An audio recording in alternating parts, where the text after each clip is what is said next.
지금 이 시편 57편은 어떤 배경이냐. 다윗이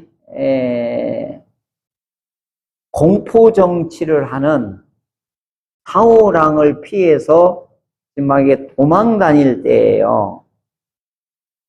그런데 이제 다윗이 이 염소 바위 쪽에 숨어 있다는 걸 알고 사울 왕이 3,000명의 군대를 이끌고 다윗 한 명을 잡으려고 지금 급습을 한 거예요.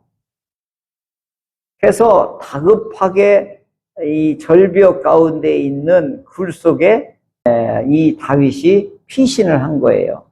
이 따르던 무리들도 같이 굴 깊은 데로 가서 숨은 거예요. 그런데 하필 그때에 왕이 해탈이 났는지 이게 용변이 보고 싶은 거예요. 왜 하필 다윗을 잡으러 가려고 하는데 왜 그때 왜 이게 똥이 마렵냐고요. 그러니까 성경도요, 사울 왕께서 똥이 마려워서 이렇게 표현하고 발을 가리우다 이렇게 해요. 왜요? 안 보이려고 이거 옷을 이렇게 하면 이게 가려지는 거잖아요. 성경에 보면 허리에 손을 넣다 이런 표현이 뭐예요? 생식기를 만졌다 뭐 이런 뜻이거든요. 그런데 그렇게 안 해요. 허리에 손을 넣었다 뭐 이렇게 표현하고 용변을 봤다라고 안 하고 발을 가렸다 이렇게 표현하는 거예요. 그래서 이제 이 사울이 어우 시원하다 이랬을 거 아니에요. 그죠? 근데 어디 갔냐면 아무도 안 보는 굴 속에 가서 왕 혼자 이게 용변을 본 거예요. 근데 하필이면 그 굴 끝에 누가 있어요? 다윗하고 그 군사들이 거기 숨어 있었단 말이에요. 막 이제 여기 같이 굴에 숨어 있던 동료들이 따르던 이 다윗과 함께 했던 이 사람들이 하나님이 붙여준 절호의 기회다. 그렇지 않겠어요? 지금 3,000명을 군대를 이끌고 와서 자기를 잡으러 왔는데 아니 용변 마렵다고 해가지고 자기 숨어있는 굴 속에 사울왕 혼자 왔으니 이보다 더 좋은 서로의 찬스가 어디 있냐고요. 그래서 이제 칼을 들고 다윗이 이 사울왕 몰래 가가지고 어떻게 해요? 이걸 한 방에 끝낼 수 있는데 그걸 못해요. 그래서 어떻게 해요? 이 거도 있잖아요. 이거 너울, 기도보 그 끄트머리가 이렇게 솔기가 있거든요. 그걸 잘라요. 그때까지도 이 사울왕이 이걸 몰라요. 아니 바치락 소리 나도 쳐다볼 거 아니겠어요. 그죠? 근데 그걸 인식을 못해요. 왜 그랬을까? 하나님이 완전히 사울왕의 눈과 귀와 감각기관을 마비시켜 놓은 거예요. 그러니까 다윗 보고 마음대로 한번 해보라 이거예요. 네 원수를 한번 갚아보고 보복해보라 이거예요. 그러니까 다윗에게 모든 고난을 하나님이 주신 거예요. 그래서 오늘 우리들에게 아주 여기에서 긴장스러운 걸 우리가 하나를 우리가 받아야 될 게 뭐냐면 하나님이 우리에게 모든 기회를 제공해 줬다고 해서 마음대로 하냐? 그건 아니라고 하는 거예요. 그럼 어떻게 해야 돼요? 내 마음대로 할 것이 아니라 이게 하나님의 뜻에 맞는지 안 맞는지는 꼭 점검을 해봐야 돼요. 항상 기뻐하십시오. 그리고 모든 일에 감사하십시오. 그리고 쉬지 말고 기도하십시오. 이게 하나님의 뜻이라고 그랬잖아요. 이 사울도, 이 바울도 이게 하나님의 뜻이라는 거예요.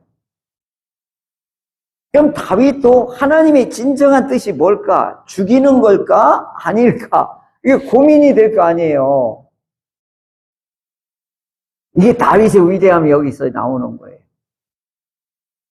죽이려고 하는 마음은 여기서부터 막 사무치게 울분과 분노와 억울함이 여기에 막 몇 가지 차올라왔는데 이제 하나님께서 나에게 이런 절호의 기회까지 제공해 주셨으니까 이게 하나님의 뜻입니다 라고 목을 쳤을 거 아니겠어요. 근데 거기서 중단하고 옷깃만 잘라버리는 거예요. 왜 그랬을까요? 그 이유가 나와요. 하나님의 기름 부은 종은 사람이 좌지우지할 수 없다. 이게 놀라운 다윗 왕의 하나님의 주권을 거기서 인정하는 거예요. 이게 진짜 어려운 거예요. 오늘 우리들에게 내 마음 내 뜻대로 다 기회를 주셨다고 아무렇게나 살면 안 되는 거예요. 중요한 기준이 뭐죠?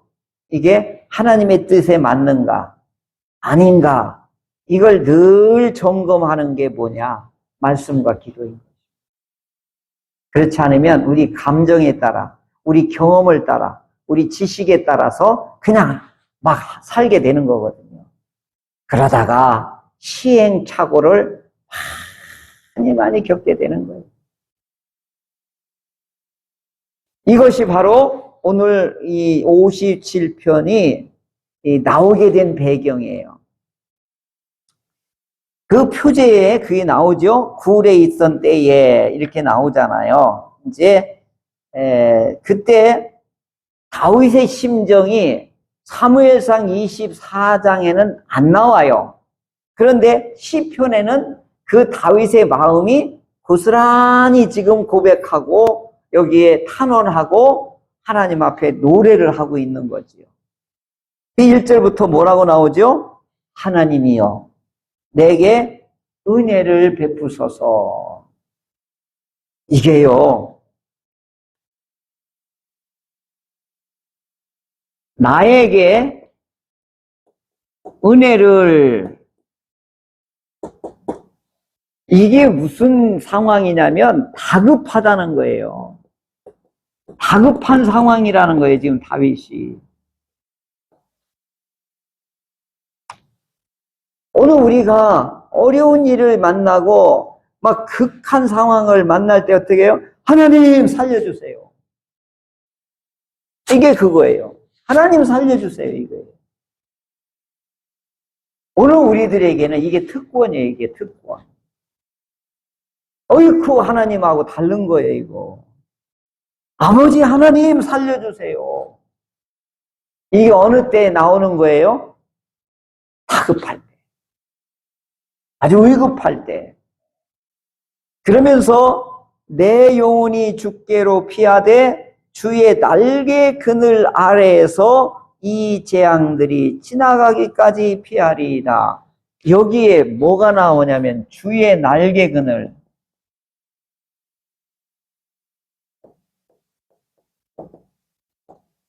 요 날개 그늘이라는 말이 상징하는 것이 굉장히 중요한데요. 여기 도시에서는 이 암탉이 병아리를 품는 걸 잘 못 봐요, 지금은. 저는 어렸을 때 늘 봄만 되면 이 노란 병아리가 빽빽빽빽 하면서 막 마당에 이게 돌아다니고 저녁 되면 닭장에다 이렇게 하고 늘 눈에 보고 자랐단 말이에요. 근데 이 솔개가 하늘에서 빙빙 뜨면은 오 하면 이 병아리들이 암탉이 요만한데 10마리가 다 들어가요, 골로. 그리고 어머니는 막 이렇게 하고 있는 거예요. 이 솔개 오기만 하고 마라. 그게 이제 날개 그늘이에요. 그런데 성경에서 더 중요한 게 있어요. 이건 그냥 우리 뭐 독수리 날개 아래 비둘기, 암탉 뭐 이제 이렇게 안전이라고 하는 건데 이 성전 시대에서는 이 법궤 위에 뭐가 있어요? 그룹 천사가 이렇게 쫙 하고 날개를 펴고 이 그룹을 이 법궤를 지키고 있거든요. 이걸 말하는 거예요, 이게. 이게 뭐야? 그룹이 이 힘 있는 천사가 이 법궤를 지키고 있는 거예요. 시온자하고. 지금 이걸 염두에 두는 거예요. 그러니까 이것은 이 날개 아래라고 하는 것은 하나님의 엄위하시고 보호하심을 나타내는 것을 말하는 거거든요. 그러니까 지금 내가 급합니다. 위험합니다. 하나님 살려주세요. 그래서 나는 하나님의 날개 아래, 하나님의 보호 아래 내가 전적으로 내가 지금 들어가오니 하나님 나를 살려주소서. 지금 이 굴 안에 이제 지금 꼼짝없이 갇혀버린 거예요. 그렇잖아. 이제 더 이상 이제 피할 데가 없는 거예요. 그런데 거기에 사울왕까지 떡하니 와가지고 거기서 응아를 하고 계시니, 이런 상황 속에 내가 주께 피합니다. 주의 날개 아래 내가 피하니 이 재앙에서 나를 구하소서. 다윗이 이렇게 탄원하고 하나님께 부르짖는 것이죠. 그러면서 구체적으로 이게 하나님의 인격의 하나님을 부르는데 2절 보세요. 하나님을 뭐라고 부르죠? 지존하신 하나님이라고 부르잖아요.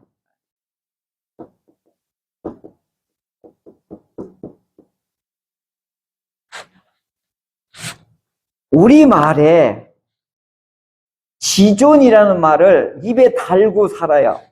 근데 요즘은요, 그게 욕이에요, 욕. 부부간에 서로 부를 때 뭐라고 부르죠? 높여서 부르는 말? 여보 말고 당신. 당신이라는 말이 지존이라는 뜻이에요, 원래.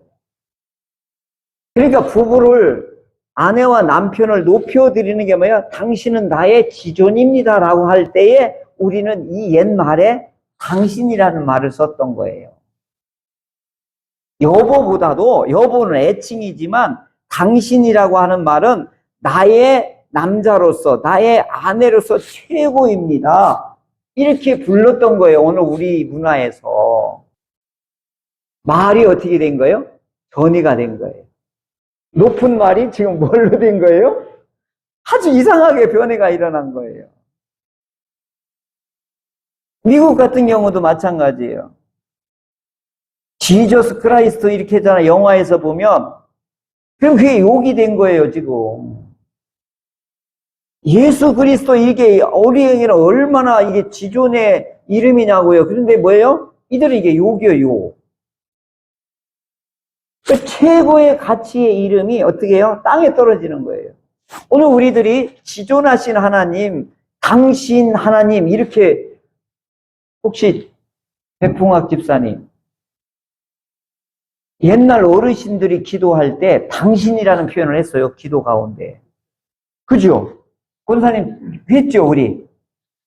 장모님들 기도할 때 당신이라는 말, 나도 어떻게 들은 적이 있어요.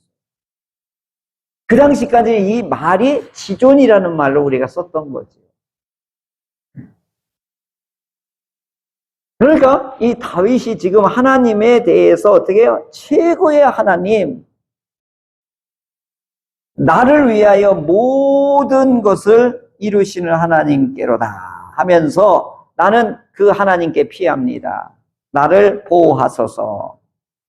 그러면서 나를 삼키려는 자의 비방에서 나를 구원하시옵소서. 하나님의 인자 헤세드와 하나님의 에메트 진리로 나를 보호하소서, 구원하소서. 이렇게 다급하고 지금 아주 철체절명의 위기 속에서 다윗은 하나님을 지금 붙잡고 있는 것입니다. 그러니까 이제 동굴이 이제 이렇게 있다고 한번 해보세요. 다윗하고 이들의 이 따라다니는 사람이 지금 여기에서 지금 숨어 있고, 사울 왕이 여기서 응아를 하고 있는 판이란 말이에요. 그러니까 여기서 쭉 나와가지고 옷자락을 패고 간 거죠. 그러면서 다윗이 여기에서 지금 기도를 하고 있는 거예요. 그러면서 내 영혼이 지금 사자들 입 안에서, 사자의 으르렁거리는 입 아귀에 있고, 그 다음에 이 불사르는 자들 가운데 누웠고, 이들의 창과 화살, 날카로운 칼 앞에 지금 내가 놓여 있습니다. 그러니까 이 표현이 막 사자의 입 앞에 있다는 거예요, 지금. 그러니까 지금 얼마나 지금 다급하고, 지금 이제 끝난 거예요. 저 굴에 갇혔으니. 이제 도망도 못 가요, 이게. 내 영혼이 사자들 가운데서 살며 내가 불사르는 자들 중에 누웠다. 이게 어떤 주석에 보면 이렇게 되어 있어요. 이게 시편의 다니엘이다. 이렇게 표현을 하더라고요. 시편의 다니엘. 이게 뭐예요? 사자굴 속에, 그 다음에 이 사드락, 메삭, 아벳느고가 나중에 불구덩이에 집어넣잖아요. 그 연상하고 똑같은 거. 이게 똑같죠, 뭐, 이게. 굴 입구를 딱 지키고 왕이 지키고 있는데. 더군다나 군대는 3,000명 정도가 지금 이 밖에서 쫙 무장하고 있고. 그런 가운데에, 이 다윗이 하나님이여 주는 하늘 위에 높이 들리시며, 이게 예수님의 부활을 벌써 이렇게 노래하고 있어요. 참 기가 막혀요. 그러니까 이 다윗의 이 군급하고 위험하고 절체절명에 있을 때 이 영이 얼마나 맑아지는지 몰라요. 이 하나님의 이 부활하심이, 이 예수님의 부활하심이 벌써 이 다윗의 입에서 벌써 시편에서 나오고 있는 거예요. 이게 영적인 비밀인 거예요, 이게. 그러니까 오늘 우리들의 영혼이 맑아지고 깨끗해지는 때는 언제냐? 고난 가운데 들어가야 돼요. 근데 견디기가 어렵잖아요.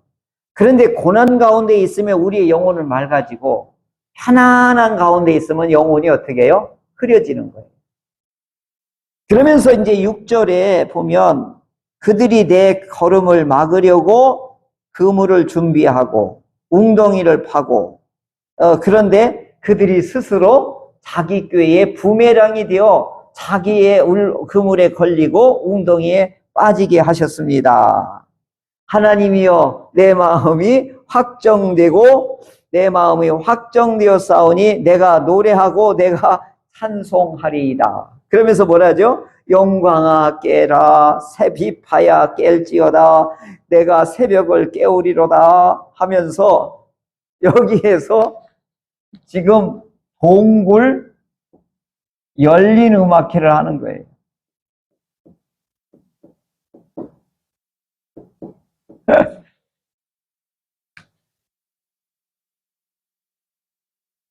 다윗은 이런 기가 막히게 일어나는 이런 극적인 일들을 이 군급한 상황에 어려운 상황 속에서 늘 경험을 하는 거예요. 그러면서 뭐 하죠? 자기 믿음이 확정을 하는 거예요. 점점 믿음이 단단해지는 거예요. 하나님에 대한 믿음이. 이런 위기와 고난 속에서 하나님에 대한 확정, 보호하심과 인도하심과 안전케 하심은 이 주의 날개 그늘을 늘 경험하는 거예요. 그러니까 어떻게 해요? 이제는 뭐가 나오는 거예요? 노래가 나오는 거예요. 동굴 음악기가 여기서 열리는 거예요. 근데 여기 갑자기 뭐예요? 새벽을 깨우리로다. 나는 이게 굉장히 어려웠어요. 김진홍 목사님이 새벽을 깨우리다 책을 낸 거거든요. 이게 청계천 빈민을 끌고 가가지고 아주 그들을 살려내는 그런 드라마틱한 경험을 쓴 책이에요. 그리고 자기가 거듭난 이야기가 그 새벽을 깨우리다 책이거든요. 제목을 여기서 딴 거예요. 근데 새벽을 깨운다는 게 도대체 무슨 의미인지를 내가 수십 년 동안 고민했던 문제인데 오늘에서 알았어요. 이거. 왜 다윗이 비파야 깨라, 영광을 깨라, 수금아 깨어라, 새벽아 깨어라, 영광아 일어나라, 막 이렇게 막 동굴 음악회를 하냐고요. 새벽을 깨운다는 것은 뭐냐? 어둠은 바로 이들의 흑암의 세력을 말하는 거예요. 새벽은 뭐냐? 하나님의 구원의 시간을 말하는 거예요. 그러니까 새벽을 깨운다는 게 하나님의 이 구원을 이루고 우리를 살려냈던 이것을 이제 노래로 찬양으로 이제 일어나서 하나님께 가보도 영광을 돌리자라고 열린 음악회를 지금 하고 있는 거예요. 다윗이요 굉장히 감성파예요. 앞에는 죽을 것 같다고 그래 놓고 뒤에 가서는 뭐 하는 거예요? 막 춤을 추는 거예요, 막. 그러니까 다윗의 감성이 예술가예요, 예술가. 영적인 감각도 뛰어나지만 아주 예술가적인 감각이 뛰어난 거예요. 새벽을 깨워라. 이게 뭐냐면 어둠에서 벗어나 구원에 이르게 계신 하나님의 구원과 도움을 이제 노래하자. 새벽도 노래하고 영광도 노래하고 모든 악기가 깨어나서 하나님의 영광을 찬양하자. 막 이렇게 하는 거예요. 우습잖아요. 저 상우랑은 똥누타가 죽을 뻔하고 다윗은 저기서 다 죽을 뻔했는데 여기서 지금 열린 음악회를 하고 있는 거예요. 이제 뭐냐면 내가 감사하고 찬송하는데 하나님의 헤세드, 하나님의 에메트, 이것이 나를 확정하고 확정하게 만듭니다. 다윗은 지금 이렇게 열린 음악회를 지금 혼자 당구치고 북치고 다 하고 있는 것입니다. 여러분, 하나님의 큰 은혜를 받잖아요. 그럼 혼자 당구치고 북치고 다 해요. 이게 기쁨이거든요. 하나님의 은혜를 받으면, 체험하면 이렇게 열린 음악회가 스스로 이루어지게 되는 것입니다. 그래서 오늘 우리가 어렵고 힘들 때일수록 하나님의 은혜의 날개를 경험할 수 있는 기회가 되는 거예요. 이게 오늘 우리에게 특권이거든요. 그러니까 어려울 때 주의 그늘 아래, 날개 그늘 아래 가 숨는 거예요. 그래서 하나님의 간섭과 보호하심과 보복을, 이게 하나님의 보복, 이게요 굉장한 말씀인데, 이루시는 하나님, 이제 이렇게 2절에 모든 것을 이루시는 하나님께로다. 내가 지존하신 하나님을 이렇게 찬양할 때 모든 것을 이루신다는 말로 번역을 했는데 원어에는 가마르로 되어 있는데 이게 굉장히 우리에게 통쾌한 말이에요. 하나님이 나의 원수를 보복하신다, 이 뜻이에요. 이게 얼마나 이게 기분 좋냐고요. 내 억울함을 풀어주시고 그 다음에 나를 괴롭히는 원수에 대해서 보응하시는 하나님을 이제 다윗이 지금 붙잡고 내 마음이 확정되고 내 마음이 확정되어 싸우니 내 열린 음악회를 받으시옵소서. 다윗은 이와 같이 하나님을 찬양하고 있는 것입니다. 자, 오늘 우리에게 이 다윗의 시가 우리에게 용기를 주고 우리에게 은혜를 주는 게 뭐죠? 우리도 원수를 만날 수도 있고 다급하고 군급하고 극한 어려움을 만날 수가 있다. 그럴 때 어떡하냐? 주의 날개 그늘 아래 피하자. 그리고 우리를 위해서 보복하시는 하나님의 은혜를 경험하면 동굴 안에서도 모든 상황이 우리를 갇히게 하고 어렵게 하더라도 거기에서 뭐가 일어난다? 열린 음악회가 이루어진다.